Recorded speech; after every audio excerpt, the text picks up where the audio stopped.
अब देखो बच्चों, अब हम आ जाते हैं एक नेक्स्ट टॉपिक पर, और ये टॉपिक है कैलकुलेशन ऑफ ऑप्टिकल आइसोमर्स, प्रकाशिक समावयवियों की संख्या का निर्धारण। ओके, तो देखो बच्चों, किसी भी मॉलिक्यूल के नंबर ऑफ ऑप्टिकल आइसोमर्स, उस मॉलिक्यूल में कितने एसिमेट्रिक सेंटर्स हैं, मींस कायरल सेंटर्स हैं, और उस मॉलिक्यूल की सिमेट्री क्या है, इस पर डिपेंड करते हैं। समझे बच्चों कि जो आपको मॉलिक्यूल दिया गया है तो उस मॉलिक्यूल के नंबर ऑफ ऑप्टिकल आइसोमर्स कितने होंगे, ये इस पर डिपेंड करता है कि जो मॉलिक्यूल आपको दिया गया है उसमें कितने कायरल सेंटर्स हैं, मींस एसिमेट्रिक कार्बन एटम्स और अदर एटम्स हैं, एंड उस मॉलिक्यूल की सिमेट्री क्या है, इस पर डिपेंड करते हैं। तो इन्हीं दो फैक्टर्स के बेस पर, मींस मॉलिक्यूलर सिमेट्री और नंबर ऑफ कायरल सेंटर्स, इन्हीं के बेस पर number of optical isomers determine किए जाते हैं। ओके, तो फिर स्टार्ट करते हैं। तो देखो, सबसे पहला पॉइंट है कि मॉलिक्यूल अनसिमेट्रिकल हो, मींस ऐसा मॉलिक्यूल हो जो दो इक्वल हाफ्स में डिवाइड ना हो, मींस उसके दोनों टर्मिनल, जो कार्बन चेन है या जो भी उस मॉलिक्यूल का जो मेन कार्बन चेन दिख रहा है, उसके दोनों टर्मिनल्स एक से ना हो। तो ऐसे मॉलिक्यूल में number of optical isomers calculate करना है, तो उसके लिए ये रिलेशन लगेगा कि number of optical active isomers, ध्यान रखें इसमें जो भी ऑप्टिकल आइसोमर्स होंगे वो ऑप्टिकल एक्टिव होंगे। तो number of optical active isomers small a से रिप्रेजेंट करें तो ये फॉर्मूला होगा 2 दी पावर n, जहां n क्या है, number of chiral carbon atoms या एसिमेट्रिक कार्बन एटम्स। ओके, तो समझे बच्चों कि अगर हमें किसी भी मॉलिक्यूल के नंबर ऑफ ऑप्टिकल आइसोमर्स निकालने हैं, प्रकाशिक समावयवियों की संख्या निकालनी है, तो ये इस पर डिपेंड करेगा कि जो मॉलिक्यूल आपको दिया गया है उसकी सिमेट्री क्या है और उसमें कितने कायरल सेंटर्स हैं। इसी बेस पर कैलकुलेशन की गई है, जिसमें पहला रिलेशन है अणु असममित हो। ओके, यहां पर हम ऐसा करें कि अणु असममित हो, अर्थात दो बराबर भागों में नहीं बंटता। समझ गए ना बच्चों कि उसके दो बराबर भाग ना बने, तो ऐसे मॉलिक्यूल में प्रकाशिक सक्रिय समावयवियों की संख्या निकालनी होती है। इसमें जितने भी समावयवी निकलेंगे वो ऑप्टिकल एक्टिव होंगे। तो ये फॉर्मूला है 2 दी पावर n, जहां n क्या है, number of chiral atoms, carbon atoms means असममित कार्बन परमाणुओं की संख्या। अब देखो एक एक करके हम एक एग्जांपल समझते हैं। ये है हमारे पास ग्लूकोज, ये क्या है, ग्लूकोज। अगर आप देखें यहां पर तो इसका स्ट्रक्चर ये है, पहला कार्बन जो है आप देख रहे हैं कि ये एसिमेट्रिक नहीं है, बट ये कार्बन, ये कार्बन, ये कार्बन, ये कार्बन क्या है, एसिमेट्रिक। ये तो आप पहले ही समझ चुके हो कि ऐसा कार्बन एटम जिसकी 4 वैलेंसीज 4 डिफरेंट ग्रुप्स या एटम्स से सैचुरेट हों वो है एसिमेट्रिक कार्बन या कायरल कार्बन या कायरल एटम। तो यहाँ OH H ये ग्रुप अलग है, ये पूरा एक ग्रुप। इस तरह से यहाँ पर कितने एसिमेट्रिक सेंटर्स दिख रहे हैं, 4। तो यहाँ पर A कितना होगा, 2 दी पावर 4 मींस 16। ग्लूकोज के 16 ऑप्टिकल एक्टिव आइसोमर्स पॉसिबल हैं इस ओपन चेन स्ट्रक्चर के बेस पर। अब आता है कि अगर ग्लूकोज अपनी रिंग स्ट्रक्चर में आ जाता है, पायरोनोस स्ट्रक्चर में आ जाता है, तो यहां पर आप देखोगे number of asymmetric carbon change हो गए। यहां पर कितने हैं, 1 3 ये और 1 4, तो ये कुल मिलाकर 3 और 2 ये है तो 5 हो गए। तो ए का, ठीक है, तो a equal to 2 the power 5 means 32 isomers possible है इस मॉलिक्यूल। आप इसमें देख रहे हैं कि इसको कहीं से भी दो इक्वल पार्ट में नहीं बांट सकते कि आधा भाग बिल्कुल इक्वल, तो ऐसा मॉलिक्यूल कहलाता है अनसिमेट्रिक। जस्ट ऐसा ही इसमें देखो, ये है फ्रक्टोज, तो फ्रक्टोज में केवल 3 एसिमेट्रिक कार्बन दिख रहे हैं ओपन चेन स्ट्रक्चर। n की वैल्यू कितनी हो गई 3, तो ये कितने होंगे 8 आइसोमर टू दी पावर 3। तो ग्रुप फ्रक्टोज के ओपन चेन स्ट्रक्चर में 8 आइसोमर्स पॉसिबल है। रिंग वाला बना दें हम इसमें, ठीक है, ये फ्रक्टो फ्यूरानोस स्ट्रक्चर होता है। तो अब इसमें अगर आप देखोगे तो एसिमेट्रिक कार्बन एक ये है 2 और 2 ये हो गए 4, n की वैल्यू 4, ये कितने हो गए 60। ये है ग्लिसरॉल्डिहाइड, तो इसमें कितने एसिमेट्रिक कार्बन दिख रहे हैं, एक ही है, तो ये हो गया 2, ऐसे ही इसके हो गए। तो इस तरह के जो कंपाउंड्स हैं जो दो इक्वल पार्ट्स में नहीं बढ़ते, मींस जिनके दोनों टर्मिनल्स डिफरेंट हो, जैसे ये टर्मिनल अलग है, ये टर्मिनल में डिफरेंट टर्मिनल्स दिख रहे हो, समझ गए ना, ये टर्मिनल अलग है, ये टर्मिनल अलग है, यहाँ OHC और CH2OH है, तो यहाँ CH2OH। तो ऐसे मॉलिक्यूल्स जो हैं क्या होंगे, उनमें ऑप्टिकल एक्टिव आइसोमर्स ही निकलेंगे, और ये है फॉर्मूला। कई बार ये पूछ लेता है कि इसमें पेयर ऑफ इनैंशियोमर्स कितने होंगे। अब आपसे इसी में क्वेश्चन हो जाए कि पेयर ऑफ इनैंशियोमर्स कितने होंगे, मींस जो प्रतिबिंब रूप है उनके युग्मों की संख्या क्या होगी। तो आपको ध्यान रखना है पेयर्स ऑफ इनैंशियोमर्स, ओके, तो ये होगा A/2। ऐसा क्यों, मतलब है प्रतिबिंब रूपों का युग्म, तो ये होंगे A/2। ऐसा क्यों, क्योंकि हम जानते हैं कि दो ऑप्टिकल एक्टिव आइसोमर्स जो एक दूसरे का मिरर इमेज हो, तो वो दो मिलके एक इनैंशियोमर पेयर बनाते हैं। तो जितने भी ऑप्टिकल एक्टिव आइसोमर्स हैं उनका हाफ कर दो, तो ये आपको कैलकुलेट हो जाएगा। जस्ट ऐसा ही आता है कि पेयर ऑफ रैसमिक मिक्सचर, समझ गए बच्चों कि रैसमिक मिक्सचर जो है, रैसमिक मिश्रण युग्म कितने होंगे, तो ये भी कितने होंगे A/2। ऐसा क्यों, क्योंकि दो इनैंशियोमर्स के 50-50% मोल्स जब मिल जाते हैं, मॉलिक्यूल्स मिलते हैं, तो एक पेयर बनता है रैसमिक मिक्सचर। तो इस तरह से ये A/2 और ये A/2 ऑप्टिकल एक्टिव, A की आपको बताएंगे A = है 2 दी पावर n। तो इस तरह से हमें कैलकुलेशन करनी है तब जब मॉलिक्यूल अनसिमेट्रिकल हो, उसको दो इक्वल हाफ्स में नहीं बांटा जा सकता। इसे नोट करें।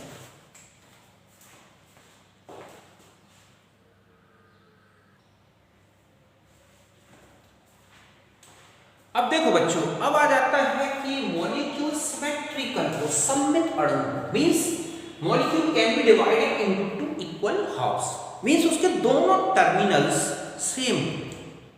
तब ऐसे मॉलिक्यूल में आपको ऑप्टिकल आइसोमर्स कैलकुलेट करना है, तो 2 पॉइंट याद रखने हैं। पहला ये है कि जो n है, n को आप समझ रहे हो ना, कायरल सेंटर्स, ये क्या है, कायरल सेंटर्स। तो n इवन हो, सम हो, तब आपको ऑप्टिकल एक्टिव जो निकलेंगे वो होगा 2 दी पावर n-1, और जो मीजो होंगे, मीजो फॉर्म भी होता है जो ऑप्टिकल इनएक्टिव होगा, और वो फॉर्मूला होगा 2 दी पावर n/2 - 1। टोटल कितने हो गए देखो आप, A+n। पेयर्स अगर आपसे पूछ लिया जाए पेयर्स ऑफ इनैंशियोमर्स, तो वही फॉर्मूला लगा दोगे, A/2 से निकालो, ठीक है। रैसमिक मिक्सचर का तो A/2। अब आता कि n ऑड हो, विषम हो, 3 हो, मतलब सम का मतलब समझ रहे हैं बच्चों कि n = 2 हो, 4 हो, 6 हो, 8 हो, और विषम का मतलब है 3 है, 5 है, 7 है, 9 है, इस तरह से। तो A की जो ऑप्टिकल एक्टिव निकालोगे वो होगा 2 the power n-1 - 2 the power n-1/2, और n कितने होंगे, 2 दी पावर -1/2, टोटल होंगे A+n। इसी फॉर्मूले से आप क्या निकाल सकते हैं, pair of enantiomers, pair of racemic mixture, ये। तो पहले इसको नोट करो, फिर मैं एग्जांपल से बताता हूं।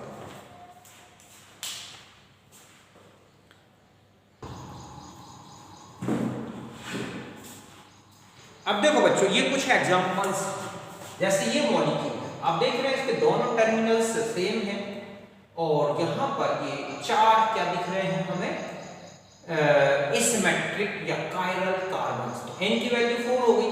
तो जब दोनों टर्मिनल सेम हो, मींस इक्वल पार्ट में डिवाइड हो रहा हो और n की वैल्यू इवन है, तो ऑप्टिकल एक्टिव निकालेंगे तो क्या हो जाएगा, टू द पावर n-1। तो आपने देखा ये आ गया 8 और m देखो आप, तो ये हो जाएगा n/2-1। तो मीजो कितने हो गए, 2। तो कुल मिला के हमारे पास जो टोटल आइसोमर्स हुए वो कितने हो गए बच्चों, 10। ऐसे ही ये सिमेट्रिकल मॉलिक्यूल है, तो A हो गया, M हो गया, टोटल कितने हो गए 3। यहाँ पर 2 है इनकी वैल्यू। अब यहाँ अगर हम ऑड की बात करें तो ऑड n=3 रखा, तो A आपका फॉर्मूला ये लग रहा है, तो n-1 -2 n-1/2, तो आपने कैलकुलेट किया ये हो गए 2 और m कितने हो गए 2, तो टोटल कितने हो गए 4। ऐसे ही इसमें कैलकुलेट किया। ये वो है जिसमें 2 पार्ट में डिवाइड नहीं हो रहा है, तो वो तो फॉर्मूला पहले ही बता दिया है। तो इस तरह से आप इसे नोट करें।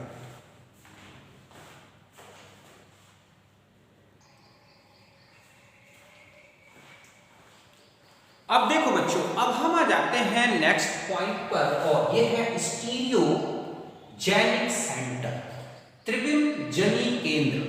देखो स्टीरियोजेनिक सेंटर एक ऐसा सेंटर है जिसमें जो एक पॉलीवैलेंट होता है और जिसमें जो एटम्स या ग्रुप्स जुड़े हुए हैं उनका स्पेस में अगर इंटरचेंज किया जाए, मींस इस पॉलीवैलेंट ग्रुप का जो वैलेंसीज हैं अगर इनका स्पेस में इंटरचेंज किया जाए ऑड नंबर, किसमें, ऑड नंबर में, तो हमें एक नया स्टीरियो आइसोमर मिल जाए। तो ऐसे सेंटर को ही क्या बोला गया है बच्चों, स्टीरियोजेनिक सेंटर। फिर से सुने, किसी मॉलिक्यूल का एक ऐसा पॉलीवैलेंट सेंटर जो जिसकी वैलेंसीज में ऑड नंबर ऑफ इंटरचेंज कर दें तो मॉलिक्यूल का एक नया स्टीरियोमर्स बन जाए, स्टीरियोमर बन जाए, तो ऐसे पॉलीवैलेंट सेंटर को ही क्या बोलते हैं, स्टीरियोजेनिक सेंटर। समझे बच्चों, किसी अणु का एक ऐसा बहुसंयोजी केंद्र जिसकी संयोजकताओं में त्रिविम में कोई भी परिवर्तन विषम संख्या में करें, 1 बार 3 बार 5 बार, तो हमें एक नया क्या मिल जाए, एक त्रिविम समवायवी स्टीरियो आइसोमर।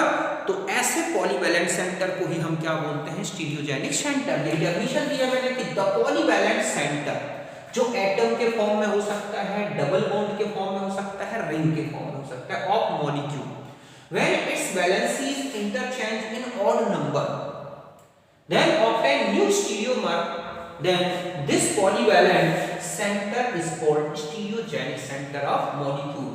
किसी अणु में उपस्थित बहुसंयोजी केंद्र जिसकी संयोजकताओं का विषम संख्या में अंतर परिवर्तन करें, मतलब उनको त्रिविम में ऊपर नीचे कर दें, तो नया त्रिविम स्वरूप प्राप्त होता है, तो इसे बोलते हैं त्रिविम जनी केंद्र।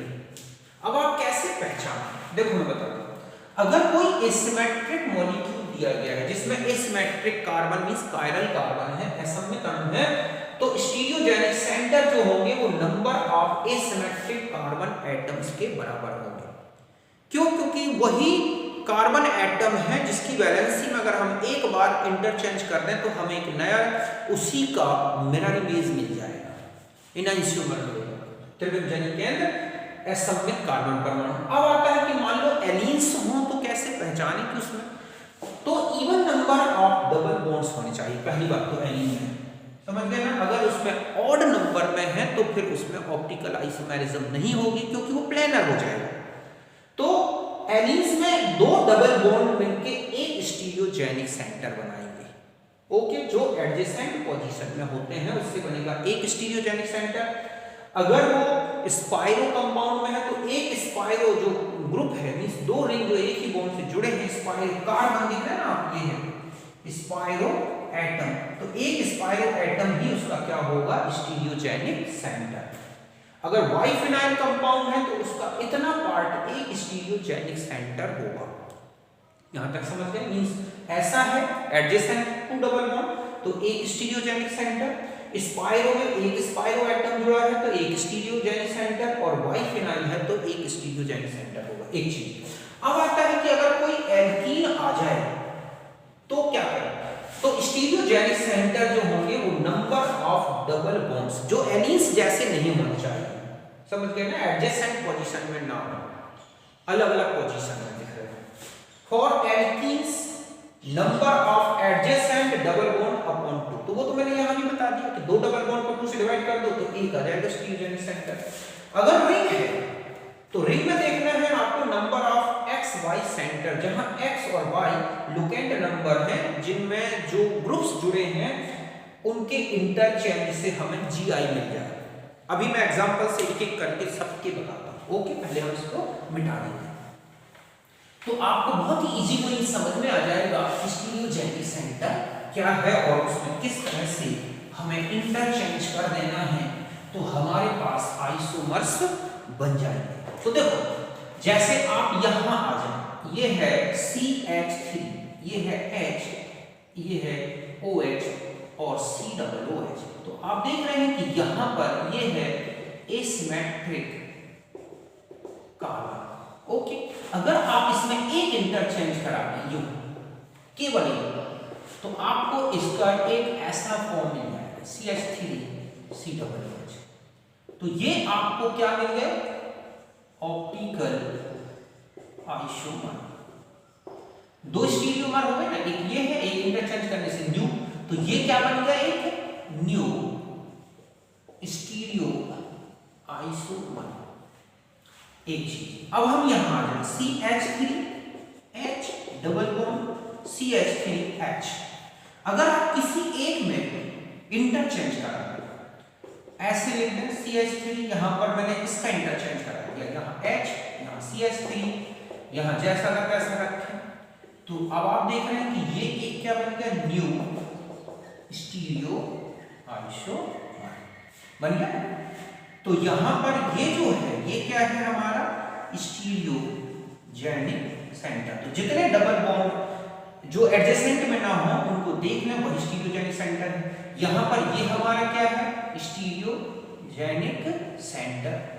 इस तरह से और आ जाओ, ठीक है, रिंग में आ जाए। देखो आप अगर रिंग में देखें आप तो यहां Cl, यहां Cl, यहां Cl, यहां Cl, या एक बार ले लें और ऐसे यहां Cl, एक यहां और एक यहां, जस्ट यहां पर एक Cl है, यहां एक Cl है, एक यहां Cl है।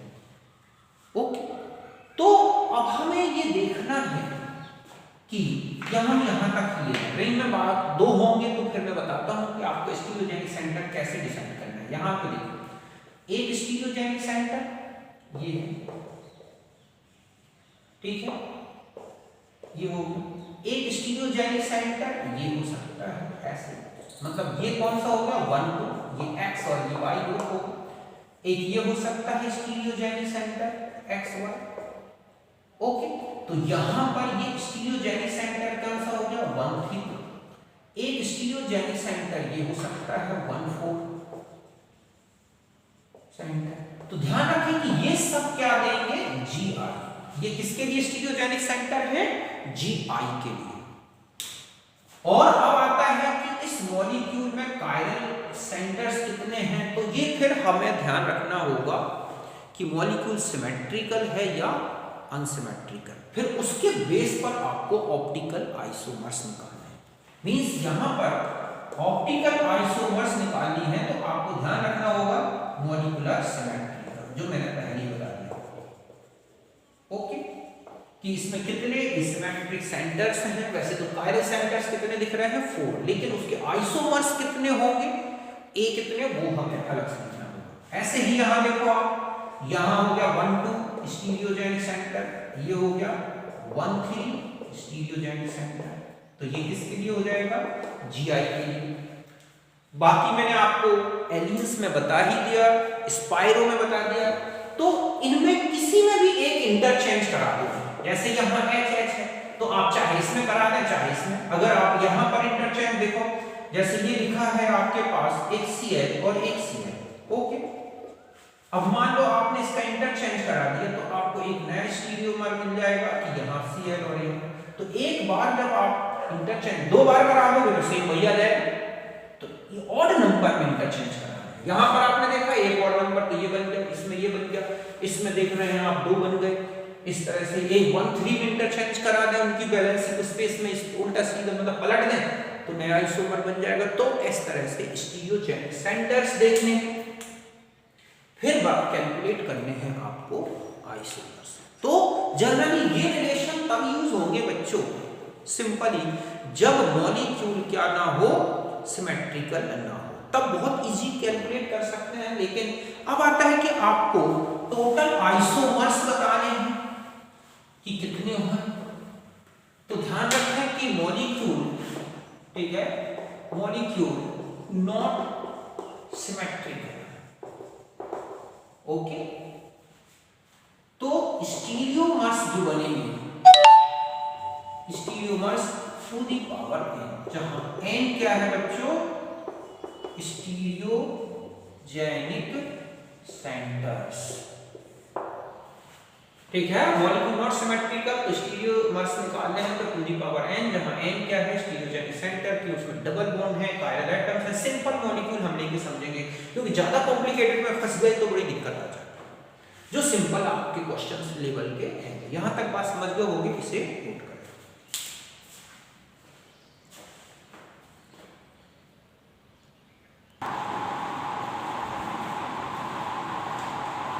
अब देखो बच्चों, कई बार ये कंफ्यूजन होता है,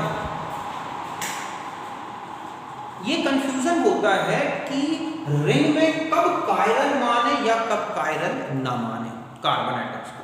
तो आपको ध्यान रखना है कि chiral centre of ring, ring में कायरल सेंटर कैसे पहचाने, मींस यही क्या है, एसिमेट्रिक कार्बन, ठीक है, कि आपको एसिमेट्रिक कार्बन देखना है। तो पहला तो यह है कि जिस कार्बन को आप कायरल डिटरमाइन कर रहे हैं, कायरलिटी डिटरमाइन कर रहे हैं, उसमें 2 डिफरेंट ग्रुप्स या एटम्स अटैच्ड होने चाहिए। समझ गए बच्चों कि वलय का कार्बन 2 विभिन्न समूहों से जुड़ा हो, ठीक है, carbon atom of ring linked with 2 different groups और एटम। दूसरा यह है कि फिर आपको उस कार्बन के जो एटम्स या ग्रुप्स हैं उनको क्लॉकवाइज या फिर एंटी क्लॉकवाइज रोटेट कराना है, उनको घुमाना है।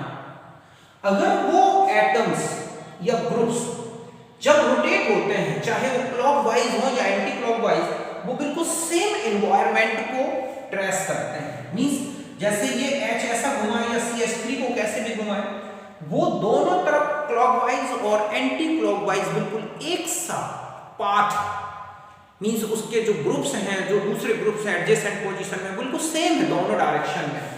तो आप कहेंगे कि ये जो कार्बन है वो क्या है, अकायरल होगा। और अगर डिफरेंट ग्रुप्स को ट्रेस करता है तो ध्यान रखें वो कायरल होगा। देखो यहाँ पर एग्जांपल करता हूं, यहाँ CH3 यहाँ है, हम इस कार्बन की कायरलिटी डिसाइड करना चाह रहे हैं या फिर हम इस कार्बन की कायरलिटी को डिसाइड करना चाह रहे हैं।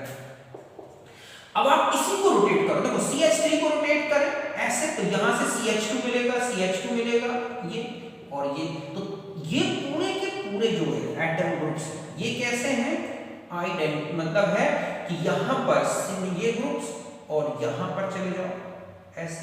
ये CH3 तो जो है ऐसे CH3 इस तरह से अरेंज होता है यू, ठीक है, रिंग के प्लेनर परपेंडिकुलर। तो यहाँ पर अब हम पहले ऐसा देख के चले, तो यहाँ के 2 एटम और CH3 एक साथ ट्रेस करेगा, नीचे से घुमाए तो भी ट्रेस, तो आइडेंटिकल ग्रुप्स को ट्रेस कर रहे हैं, तो ये कार्बन कैसा होगा, अकायरल। और वैसे भी समझ लो कि CH3 CH से ये पूरा एक ग्रुप माना जाएगा, ये पूरा एक ग्रुप, तो ये दोनों ग्रुप सिमिलर हो गए ना, CH2 CH2 CH CH3 CH2 CH2, तो ये सिमिलर हो गए, सिमिलर हो गए, तो इसका मतलब 2 वैलेंसी सिमिलर हो गई इस कार्बन की, तो वैसे भी वो क्या हो गया, अकायरल हो गया, एसिमेट्रिक नहीं होगा। तो ऐसे में इस कार्बन को या इस कार्बन को हम क्या नहीं मानेंगे, एसिमेट्रिक नहीं मानेंगे। समझ गए ना, ये अकायरल। अब यहां आ जाए, सपोज यहां Br लगा दिया आपने, तो CH3 यहां से, तो ये ग्रुप ये ग्रुप ये ग्रुप, आप देख रहे हैं कि आप यहां से अगर आप देखें तो ये है डिफरेंट ग्रुप्स। अगर हम यहां से चलें तो ये इसके लिए डिफरेंट ग्रुप्स हो गए। तो यहां से ये अलग ट्रेस कर रहा है, यहां से अलग, तो ऐसे में ये कार्बन क्या हो जाएगा, कार्बन हो जाएगा। समझ गए ना? तो ऐसा क्यों, क्योंकि ये इस कार्बन से जुड़ा ये ग्रुप बिल्कुल अलग है और ये ग्रुप अलग है, तो ऑटोमेटिकली ये एसिमेट्रिक तो हो ही। अब इसमें देखो आपसे कहा जाए कितने कायरल कार्बन है, तो आप इसमें कायरल कार्बन अगर आप देखेंगे तो 2 दिख रहे हैं। क्यों? क्योंकि इस कार्बन की ये वैलेंसी ये चारों अलग अलग है। इसमें भी आपको कायरल दिख रहे हैं 2, लेकिन इसमें दोनों कायरल नहीं है। इनमें ऑप्टिकल आइसोमेरिज्म बनाना है, जिसके बाद आपको ये देखना होगा कि ये कौन सिमेट्रिकल है, कौन सिमेट्रिकल नहीं है, सिस ट्रांसपोजिशन में है कि नहीं है। तो इस बेस पर फिर आगे के आप आइसोमर्स कैलकुलेट कर सकते हैं। तो यहां तक आप समझ गए होंगे, इसे नोट करें।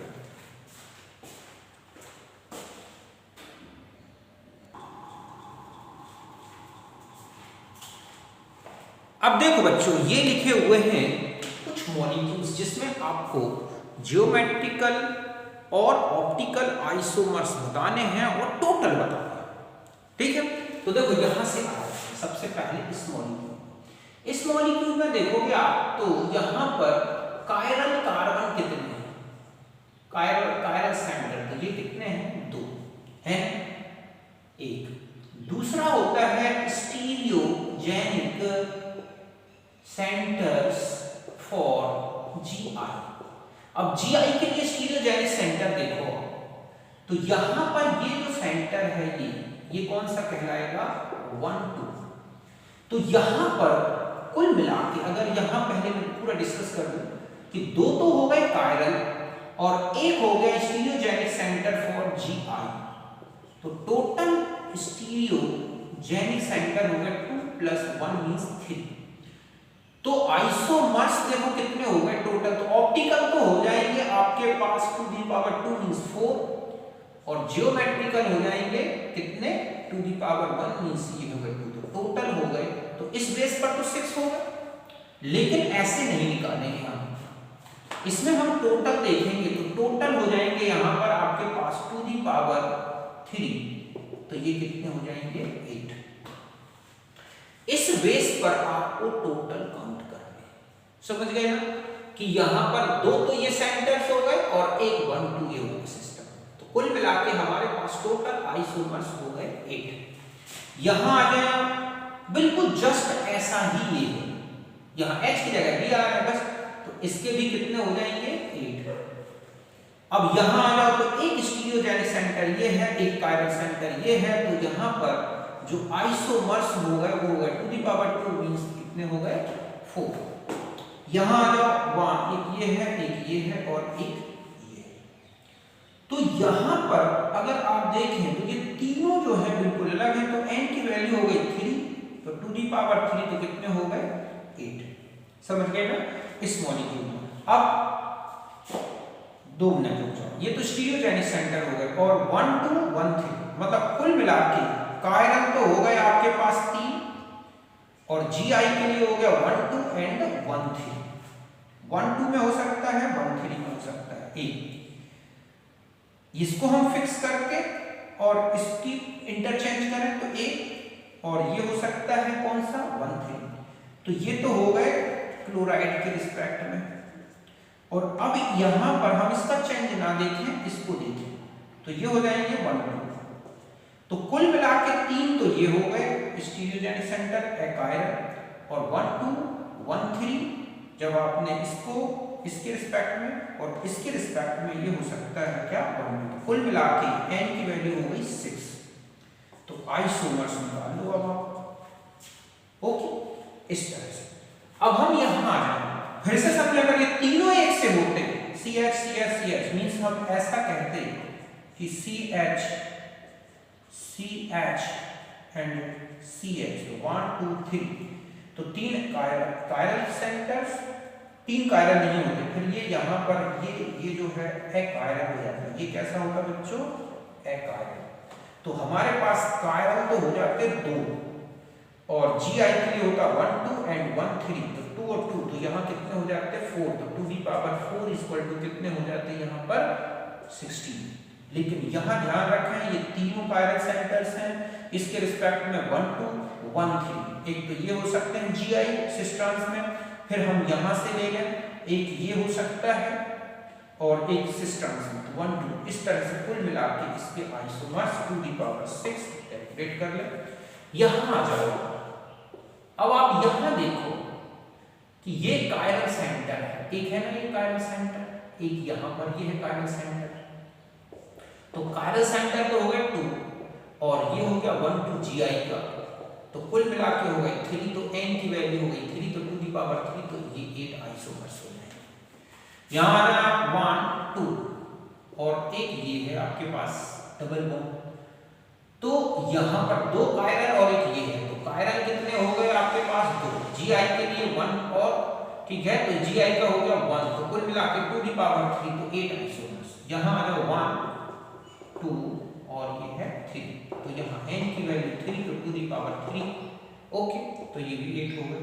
यहाँ आ जाएगा तो देखो यहाँ पर ये 1 हो जाएगा क्योंकि ये ग्रुप और ये ग्रुप अलग है, इसके 1 हो गया, एक ये हो गया 2, एक ये एसिमेट्रिक कार्बन है और एक ये एसिमेट्रिक। तो n की वैल्यू देखो आप, यहाँ हो गई एक ये हो गई 2, एक ये एसिमेट्रिक सेंटर, एक ये सिमेट्रिक, तो कितना हो गया 4, 2⁴ = 16। यहां आ जाओ आप, 1 2 3 तो हो गए stereogenic centre for GI 1 and 2, ये भी GI के लिए हो गया 1 2 सिस्टम, 3 ये हो गए और 2 कायरल सेंटर हो गए, ठीक है। तो GI के लिए तो हो गए आपके पास 4 1 2 3 और एक 1 2, ठीक है, 3 डबल बॉन्ड और एक 1 2 रिंग, मतलब 3 तो हो गए डबल बॉन्ड और एक हो गया 1 2 पोजीशन वाला 4, और कायरल के लिए देखो आप 1 और 2, तो ये हो गए 2, तो कुल मिला के n की वैल्यू हो गई 6। यहां तक आप समझ गए होंगे। फिर यहां आ जाए, इसमें देखो आप एक डबल बॉन्ड, दूसरा डबल बॉन्ड, क्यों, क्योंकि यहां पर इस पोजीशन में, तो हम एक तो ये ले लेंगे, तो एक डबल बॉन्ड ये, एक डबल बॉन्ड ये, ओके, और एक ये है कायरल, तो n की वैल्यू कितनी होगी बच्चों 3, तो 2⁵ = 8। फिर से समझें, एक डबल बॉन्ड इसके, एक डबल बॉन्ड ये, क्यों, क्योंकि ये ग्रुप और ये ग्रुप डिफरेंट है, और ये है एक कायरल सेंटर, कुल 3 हो गए। यहां चले जाएं, एक डबल बॉन्ड, अब यहां पर देखो आप, इस डबल बॉन्ड को हम नहीं लेंगे, और अगर हम कहें कि यहां पर तो ये एकायरल है, तो यहां n की वैल्यू ओनली और ओनली कितनी हो गई 1, तो 2⁵ मींस यहां पर 2 आइसोमर, ना तो इसका आइसोमर बनेगा क्योंकि ये दोनों ग्रुप सेम है, ना ये कायरल है, क्यों, क्योंकि यहां पर अगर इसको रिपीट करें तो एक सा एनवायरनमेंट मिलेगा इसको, यहां से 1 2 3 सेम एटम 1 2 3। अब यहां आ जाए तो एक इसमें ये कायरल है और एक ये कायरल है, तो कुल मिला के 2⁵ = 4। इसमें आपसे पूछा जाए कि कितने डाइस्टीरियोमर्स होंगे, तो अगर आप देखें तो इनाइशियोमर्स तो होंगे हमारे पास, कितने देख लो आप, 4 इनाइशियोमर्स में 2 इसके हो जाएंगे, 2 इसके, तो पेयर्स तो हो गए हमारे पास 2 इनाइशियोमर पेयर्स कितने हो गए 2। और अब आता है कि डाइस्टीरियोमर्स कितने होंगे, तो अब आप अगर इनका RS नोमेनक्लेचर करें तो एक R होगा, इसमें कोई एक S होगा, फिर एक RR हो सकता है और एक SS हो सकता है, तो एक तो 2। अब अगर आप देखें तो डाइस्टीरियोमर्स कौन कौन से हो सकते हैं, RR + R, RR + S, SS + S, SS + R। Diastereomers देखो आप कितने हो गए 4। समझे, फिर से देखें, ये कुल मिलाकर 4 आइसोमर्स बने। अब इनाइसोमर पेयर्स तो 2 हो गए, लेकिन अगर हम इनके RS नोमेनक्लेचर कर रहे हैं तो एक R होगा और एक S होगा, तो एक तो, और फिर या RR हो सकता है या SS हो सकता है, तो डाइस्टीरियोमर्स कितने हो जाएंगे, RR का R के साथ, RR का S के साथ, RR का S के साथ, इस तरह से, तो कुल मिला के 4 डाइस्टीरियोमर्स होंगे। तो यहां पर हटाएं, यहां पर आ जाए, तो हमारे पास ये कुल मिला के 9 इनोमर्स, तो ये हो गए 4। यहां आ जाओ, अब आप इसमें देखो आपके पास कितने कार्बन एटम्स हैं जो कायरल हैं, तो कायरल आप इससे नहीं मान लो, ये क्या है, अकायरल, बट ये एंड ये क्या है, कायरल। तो कायरल तो हो गए 2। जियोमेट्रिकल के लिए देखो आप 1 2 1 3, तो 1 2 एंड 1 3, तो ये कितने हो गए 2। अब आपके पास आइसोमर्स देखो, तो आइसोमर टू दी पावर 2, तो ये कितने हो गए, तो 2 और सॉरी ये हो गए कुल मिला के 2 दी पावर 4 मींस ये हो गए 16। यहां आ जाओ, ये और ये समझ गए। तो यहां पर कायरल ग्रुप्स कितने हैं 0, क्योंकि ये भी कायरल नहीं है, ये भी कायरल नहीं, लेकिन यहां पर 1 4 ठीक है जी आई होगा, तो ये हो जाएंगे 1, तो 2 दी पावर 1 तो इसके 2 ही बनेंगे। यहां आ जाओ, देखो एक कायरल सेंटर ये है, एक कायरल सेंटर ये है, एक कायरल सेंटर ये है और एक कायरल सेंटर ये है। तो कायरल सेंटर्स तो कितने हो गए 4, एक ये डबल बॉन्ड दिख रहा है आपको, तो जी आई का हो गया एक डबल बॉन्ड, तो यहाँ n की वैल्यू हो गई 5, तो आइसोमर्स हो गए 2 दी पावर 5 30। यहाँ आ जाओ, यहाँ पर ये डबल बॉन्ड का कोई आइसोमर नहीं बनेगा, जी I knew ji I. Okay, ऐसा क्यों, क्योंकि इस तरफ क्यों, इस तरफ।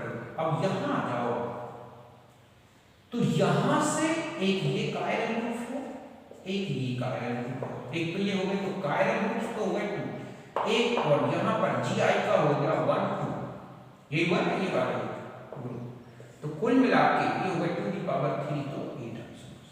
यहाँ पर एक ही कायरल ग्रुप है, तो 2 दी पावर 1 = 2। यहाँ चले जाओ आप, तो यहाँ पर देखो आप एक इसके रिस्पेक्ट में क्लोराइड का 1 2 और एक 1 3, जी आई का एक होगा 1 2 1 3 और एक इसका हो सकता है 1 2, ठीक है। तो जी आई के तो हो गए 3, 1 2 3 और कायरल सेंटर से 3, कुल मिला के हैं की वैल्यू 6। इस तरह से आपको कैलकुलेट करना होता है जीआई और ऑप्टिकल आइसोमर्स। यहां तक कोई दिक्कत नहीं, एक बार अच्छी तरह से जो मैंने आपको रूल्स बताए हैं वो कैलकुलेट करें, मतलब आपको स्टीरियोजेनिक सेंटर्स निकाल लेने हैं पूरे मॉलिक्यूल में जीआई के लिए और ऑप्टिकल आइसो, दोनों को ऐड करके 2 दी पावर लगा दो, आइसोमर्स कैलकुलेट हो जाएंगे। बात समझ गए ना अच्छी तरह से, कोई दिक्कत नहीं। अब आपको स्टीरियोजेनिक सेंटर कैसे देखते हैं वो मैंने पूरा बता दिया आपको। तो कुल मिला के स्टीरियो, अगर आपको ये मैं यहाँ पे फाइनली बता दूं कि आपको टोटल, ठीक है, स्टीरियोजेनिक आइसोमर्स या स्टीरियोमर्स है, मतलब जी आई प्लस ऑप्टिकल आइसोमर, तो यहां पर होता है टोटल, तो ये हो जाएगा 2 the power n, where n क्या है, स्टीरियोजेनिक सेंटर्स। बस स्टीरियोजेनिक सेंटर्स कैलकुलेट कर दो, 2 की पावर n लगा दो, आपके पास आइसोमर्स कैलकुलेट हो जाएंगे। तो यहां तक आप अच्छी तरह से समझ गए होंगे, आप इसे